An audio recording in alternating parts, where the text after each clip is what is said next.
Hello and welcome to my channel. Today I'm actually going to be talking a little bit about alignment. I have a couple stories I'm going to tell you about and why I decided to go on this topic.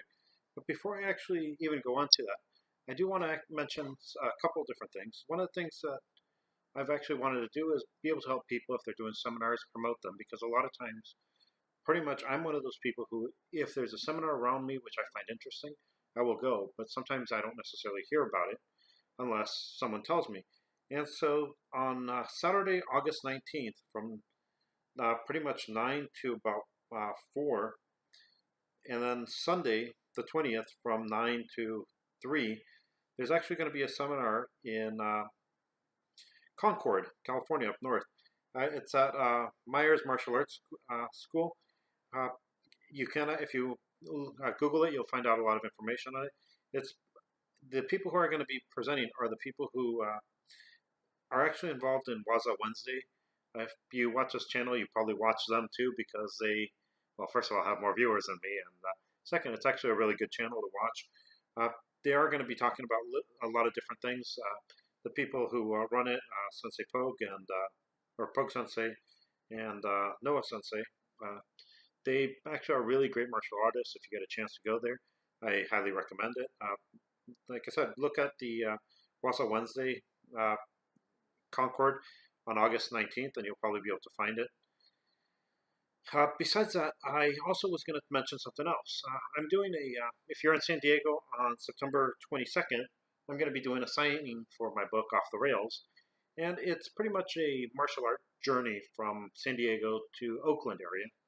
And what I did is every time I stopped, I usually trained with someone in different types of martial arts. So sometimes it was Jeet Kune Do at one point. One other time I did capoeira. Now, I tell people I trained one day. That doesn't make me, it doesn't even make me a beginner. It just gives me a little exposure. But one of the things you notice is that every time I mention these, I mention how I feel like a lot of these people gave me a lot of information, a lot of great things. And so I figure I can actually mention different styles and say, yes, they are great styles. You can actually learn a lot from visiting. Some of them will charge you a little, some of them won't. If they don't, bring them a gift at least, and you can actually have fun. You can see how I did it based on the book. Now, the other thing I was going to actually talk about, like I said, is alignment. Now, most of the time, I've actually written an article, and you can actually look it up in, I think it's Old Masters magazine, about different punches. One of them using the punch that we use in Okinawan Karate, which is here. Point of contact is these two knuckles. I also did talk about one punch, which was described with a knuckle here, and I showed why that may actually have some problems. And then we talked about the one where it's using the three knuckles here, and why that would be why that might have some problems. If you're interested in that, you can look at the article, or if you ask me, I may actually talk more about it. But this time I'm actually going to talk about two different fists. One of them is, some of them call them the Shuri fist, where it has this finger pointing down here. And what some people say is it helps you align your hand if you're starting to begin. The other is the one we usually use, which is like this. Now, one thing is they both have the same striking area, so they do have a lot of different things in common. Now, why is it important to align your hand? Well, here's the thing. If you watch the wrist, you can actually draw a straight line from the knuckle, these two knuckles, and the radius. And if you're here, it goes from the pretty much second and third metacarpals to the radius to the ulna, and it has a straight line. Well, that area is actually called the support column of the hand, and so that is pretty much where you can have the most amount of force acted on the bones without breaking them. And the reason the alignment is important is not just a fracture, but a lot of times people will hit heavy bags. And if they don't align their wrists right, what can end up happening is this. Let's say you align it so you're actually hitting with these three here. When you're hitting, you can actually cause a bend of your hand coming this way. If you think about it, this bend coming this way is used in certain small joint manipulations, and if you're doing it fast, you can actually sprain or strain some of the ligaments. If you go the other route, if you're actually hitting and causing it to bend this way, again, you're causing damage to your wrist. if you're, instead of coming straight here, and my wrist looks a little different because I have a little bump here, it's called the ganglion cyst. But if you're here and you're going through a straight line, it actually works, again, it supports well. If you turn this way and you're hitting with these two knuckles here, you are going to cause the wrist to bend too far and you can do some damage. If you go this way, you can get the same other type of damage.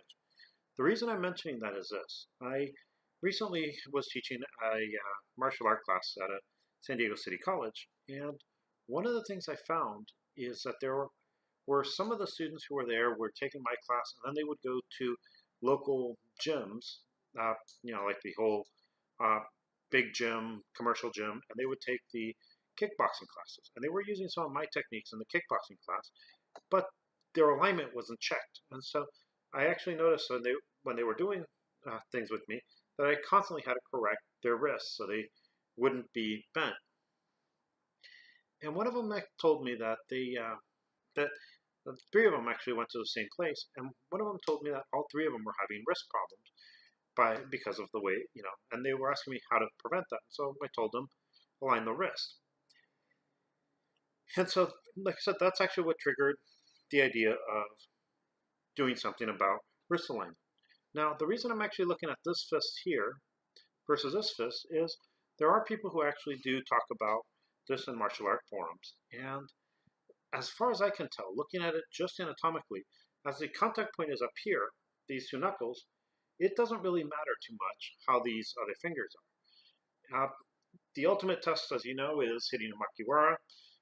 If it works on makiwara, well, and it doesn't break a finger or it doesn't cause any damage, it works. If it doesn't work on makiwara, or if you're hitting and you're not going into the makiwara, if you're just hitting and stopping here, it's not going to do anything. You want to actually go in a little more, so you need to get movement of the makiwara when you try these different things.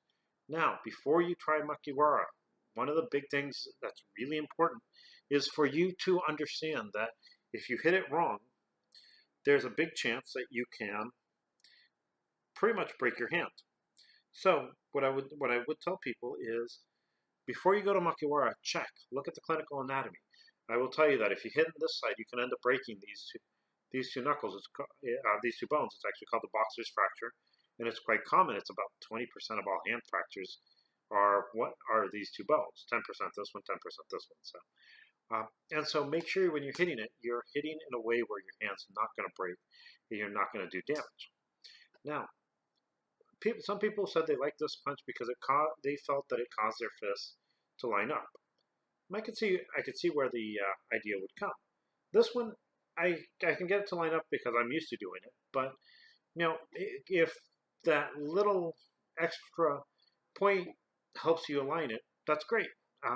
Truth is, from what I can tell from just looking at the anatomical structure, is it really isn't going to matter. It's a personal preference. Now, I actually was looking. Me, I have kind of a big, it's called the thenar eminence over here, a hypothenar eminence. So when I make a fist, a lot of times my finger, if you notice, digs into the muscles here. And so for someone like me, maybe it would be better to try this, to use this fist. But I actually can't say it without doing experimentation. And that's what I'm going to do here. So I'm just going to do two punches, one regular, one with a Shuri. Get a good view of my butt, right? So here, if I just punch natural, rolling in, finger here, and I just punch, no problem. You can actually see a little bit of reddening on my knuckle, very little, but that's it. If I do the Shuri punch here, roll it in, and I hit here again, you can see a little reddening in the knuckle. Well, here it is. You can see a little bit of reddening in the knuckle, but it's not anything that's going to do any real damage. As far as I can tell, both fists work about the same way. Both of them are pretty much beneficial in that they're not going to cause you to break your hand. If you disagree, if you use one and you broke your hand using a different, let me know. I'd be happy to find out and change what I have actually found out. Again, I actually will mention, for those of you who are watching, if you are interested in seminars, there's actually one on August 19th, starting on August 19th. It's a Waza Wednesday group that are going to be in Concord. Great guys. You're going to have really good, great martial arts there. The other thing I'm going to start mentioning a lot of is my own book signing, which is going to be at the Upstart Crow in Seaport Village on September 22nd at 6 p.m. So I'm only going to be there for an hour. So if you're in San Diego and are looking for something to do on a Friday night, that's on September 22nd, please come to Upstart Crow. They have really good coffee. They actually have a really interesting place. It's actually a really interesting place, and Seaport Village is one of those places that who knows how long it's going to exist. It is on something. It is scheduled to eventually be broken down. So if you're in San Diego, you may want to take a look at that. Anyways, I hope you enjoy this video. Have a nice day.